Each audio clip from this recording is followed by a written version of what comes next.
Quería unos apuntes hacer respecto a la lectura del Evangelio que hemos leído. San Juan, en esa última cena en que estaba apoyado incluso sobre el pecho de Jesús, le llegó a preguntar: Señor, ¿quién es? Cuando él había dicho: os aseguro que uno de vosotros me va a entregar.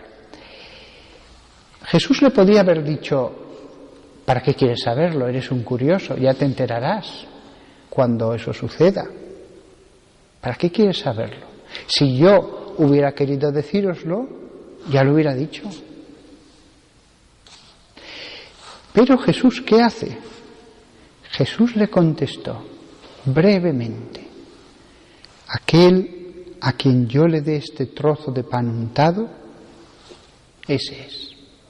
Había vasijas con salsas y hogazas de pan que se untaban. ¿Por qué hace eso Jesús? Pues por una razón muy sencilla. Si Jesús hubiera dicho quién era el traidor días antes, o incluso ese mismo día, conociendo a Pedro, que sacó una espada cuando fueron a prenderle en el huerto de los Olivos, podía haberlo matado. Los apóstoles podían haberlo linchado. No exagero. No podía decirlo. Porque entonces el traidor se hubiera vuelto más rabioso. A lo mejor no hubiera sido atrapado por él, pero su alma se hubiera vuelto más rabiosa, más llena de odio. Sí, no hubiera sido por Judas, que les hubiera guiado al huerto de los Olivos, porque lo hubieran expulsado con golpes, pero su alma hubiera estado peor. Jesús no podía decirlo. Pero cuando se lo pregunta Juan en ese momento, sí, porque quería que hubiera uno entre los 12 que dijera: él sabía que era Judas. No se os ocurra pensar que todo esto que ha ocurrido por casualidad, que Jesús no quería esto, quería vivir, pero las cosas se han estropeado de un modo que él no podía prever. Las cosas no han salido como Jesús creía. No solo sabía lo que iba a pasar, sino hasta quién lo iba a entregar. Por eso dejó un testigo que pudiera decir después: él lo sabía todo. Si pasó la cruz era porque él quería inmolarse.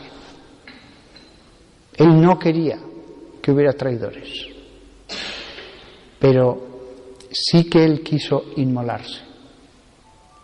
A veces Dios nos puede inmolar sin traidores, con una enfermedad, un accidente que nos postre en una cama durante años. También hay inmolaciones sin traidores, pero la de los traidores es peor, porque aceptamos más de buena gana el mal cuando viene aparentemente por otras causas que no por una causa humana que quiere, pero al final se hace lo que Dios quiera. Y hay una cosa misteriosa que nadie sabe seguro lo que significa. Detrás del pan entró en él Satanás. O mejor dicho, sí que sabemos lo que significa esta frase, que en ese momento él ya tomó la resolución, él ya dijo: se acabó, lo traiciono, lo voy a hacer ahora. Si había habido algún tipo de lucha interior, en ese momento desapareció. Lo que no sabemos es por qué en este momento. Quizás Juan le echó una mirada de horror y el otro dijo: me han descubierto, pues se acabó, lo hago. Quizás Judas, al ver la cara de Juan, sospechó y después llegó a la certeza de que se lo había revelado. Solo Dios lo sabe. Detrás del pan entró en él Satanás. No fue por el pan, fue por ese momento. El detrás del pan se refiere a que en ese momento él ya toma la decisión. Aunque también hay un sentido espiritual en esta frase. Jesús dio el pan eucarístico a todos. Y también se podría entender, después de profanar incluso el misterio más sagrado, ya sí que se volvió totalmente Satanás. Aunque este pan que toma es el pan normal, que lo ha untado en una salsa. Pero también puede ser entendido espiritualmente de que en esa cena Judas profana lo más santo, símbolo de los que vendrían en el futuro a hacer lo mismo, a profanar la santidad del misterio de los misterios, que es la Eucaristía. Y acabo con una última frase de Jesús. Entonces Jesús le dijo, lo que tienes que hacer, hazlo enseguida. Jesús, que ve las almas, sabe que ya no hay nada que hacer. Entonces, ¿para qué esperar? ¿Para qué hacer sufrir más? Si me vas a entregar, entrégame ya, no me hagas sufrir más. Y además, incluso esta frase fue una última ayuda que le dio Dios. La última sería la mirada, como dije en el sermón, después del beso. Pero incluso esta frase fue una ayuda, porque significa que sé lo que vas a hacer, que sé que eres el traidor. Así que lo que hayas de hacer, hazlo enseguida. Tremendo. Y como esto lo oyeron los demás, lo dice aquí, entonces Judas se marchó. Nadie se extrañó de que se marchara Judas, pensarían, algo le han cargado.